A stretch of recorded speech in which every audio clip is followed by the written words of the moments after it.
देत आहेत, बरोबर ना, त्यांना सुद्धा न्याय द्यायचे. आत्ता मी डायरेक्टली डीन साहेबांशी बोलले, त्यांच्या काय अडचणी आहेत त्या मला सांगितल्या. आता मी तातडीने आयुक्तांशी फोन लावलेला आहे आणि तुम्हाला लाईफलाईनला पेमेंट मिळालं नाही म्हणून तुम्हाला मिळालेलं नाही आहे. कारण तुम्हाला पेमेंट मिळायचे, मी तुम्हाला हात जोडून विनंती करते का तुम्ही कामाला जा, कारण जे आतमधले पेशंट आहेत ते आपले आहेत. दहिसर चेक नाका पर मुंबई मनपा द्वारा संचालित कोविड-19 सेंटर में ठेकेदार की मनमानी और वेतन नहीं मिलने से परेशान कर्मचारियों ने हड़ताल शुरू कर दी, जिसके कारण वहां मरीजों के सामने समस्या उत्पन्न होने लगी। वहां कार्यरत कर्मचारी ने ठेकेदारों पर गंभीर आरोप भी लगाए। भारतीय जनता पार्टी की विधायिका मनीषा चौधरी को जब यह बात पता चली तो वह मौके पर पहुंचकर मनपा अधिकारी व ठेकेदार कर्मचारियों से बातचीत कर मामले को शांत कराया, जिसके बाद कर्मचारी वापस काम पे लौटे।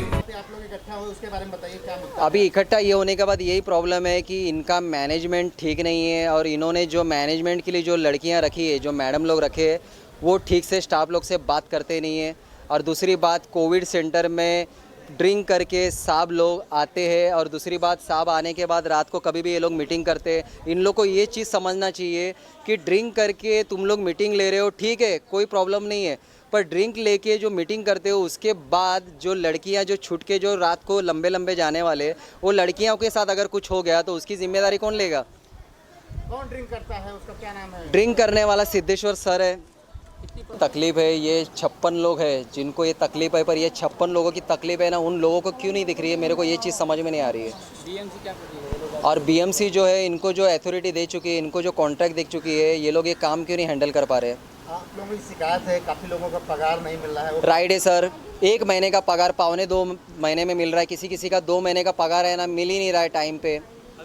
और दूसरी बात, जो बंदे लोग को है ना काम पे लगाया जा रहा है, उन लोग की आईडी है ना बनाने के लिए कम से कम 1.5 महीना जा रहा है, 1 से 1.5 महीना। तो अंदर जो काम के लिए जो लड़कियां लगाए हैं, वो लोग है ना क्या रहे, आईडी क्यों नहीं बना पा रहे? कितने पेशेंट अभी रखे गए? यहाँ पे पेशेंट जो है हर वार्ड के अलग अलग है, तो कम से कम मुझे लगता है 225 तो है ना ए वार्ड में ही है, और ए वार्ड में कुछ 125 है, और डी वार्ड में जो है वो कुछ 50 तक है, 450 या 450 के अंदर ही है जो भी है।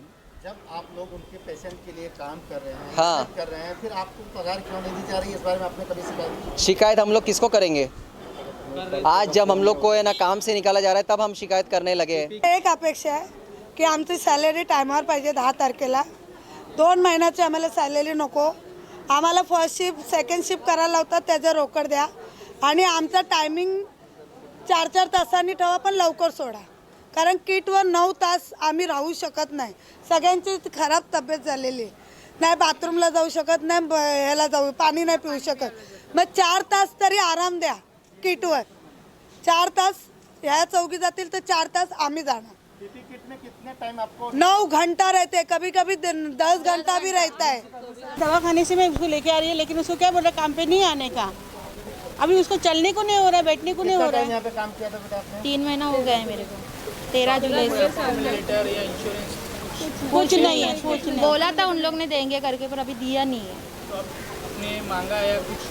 बोला तो बोलते हाँ देंगे देंगे, 1 महीने के बाद 2 महीने, 1 महीने का, हाँ ऐसे बोला। इस समय आपकी मांग क्या है जिसको लेकर आप लोग यहाँ बाहर खड़े हैं? मैंने बोला था कि मेरे को पहला क्या बोला था कि हम लोग तुम छुट्टी लिए ना तो तुम्हारा पूरा भर के देंगे, तो अभी बोले नहीं देंगे क्योंकि हमारे पास ऐसा रूल नहीं है। पर मैंने बोला रूल नहीं है तो तुम लोग ने डॉक्टर का वो सर्टिफिकेट लिया है, मेरा ओरिजिनल वो जो रिपोर्ट लिया है वो उसका क्या? फिर वो बोले कि नहीं हम लोग रिकॉर्ड के लिए रखा। ऐसा हो रहेगा तो फिर भर के देना नहीं है तो लेने का नहीं ना, मेरा ये बोलना है। और भर के देना चाहिए, बीएमसी का रूल ही है वैसा। और मेरे को बोल दिया है कि अभी, और कल ही मैंने छुट्टी लिया था क्योंकि मेरे को ठीक नहीं लग रहा है, यूरिन इन्फेक्शन हो गया है मेरे को। तो मेरे को बोले कि मेरे को डायरेक्ट बोले कि आप घर पे ही बैठो करके। आज यहाँ पे कुछ जन समस्याओं का समाधान था कोविड सेंटर पे अपना चेकना पे, क्या मामला था जरा उसके बारे में बताइए। क्या है? नहीं, मुंबई महानगर पालिका ने कोविड बड़े बड़े जंबो सेंटर खोले हैं, लेकिन इस जंबो सेंटर में आज यहाँ जो पेशेंट है उनकी दुरावस्था हो रही है।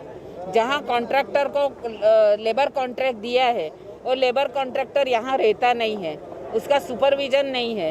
कॉन्ट्रैक्ट के जो लोग हैं उनको 2-2 महीने के पेमेंट मिल नहीं रहे, इसीलिए ये लोग सभी स्ट्राइक पे गए हैं।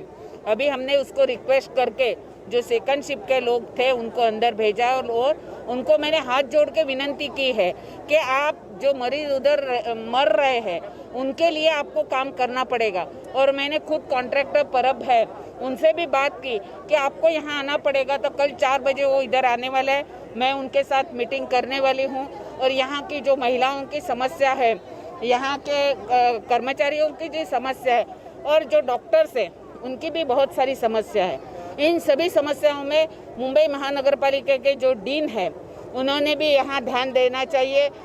अगर एओ ने उनकी ऑडिट में कुछ त्रुटियां निकाली है तो क्या त्रुटियां है, क्यों पेमेंट एओ ने अकाउंट ऑफिसर ने रिलीज नहीं किया, इसके बारे में भी हम लोग चौकसी करेंगे।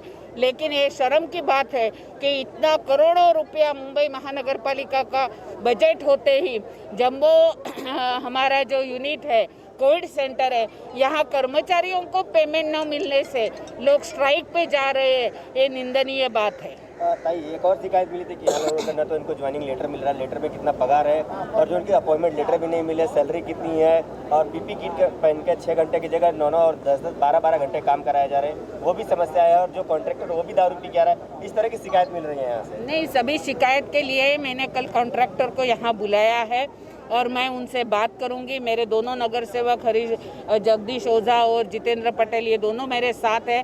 मुंबई महानगर पालिका के एग्जीक्यूटिव इंजीनियर नवघरे साहब वो भी यहाँ आए। मैंने डीन से बात की, मैंने डीएमसी से बात की, वार्ड ऑफिसर से बात की कि भाई ऐसी समस्या नहीं होना चाहिए। अगर आईसीयू में अगर अपने वार्ड बॉय नहीं होगा, वो आया नहीं होगी तो लोगों को समस्या होगी और उससे किसी का भी मृत्यु होना नहीं चाहिए। इसीलिए मैंने बोला है और ये लोगों ने भी हमारे सम्मान दिया और काम पे लगे, इसीलिए मैं इनका भी शुक्रिया अदा करती हूँ।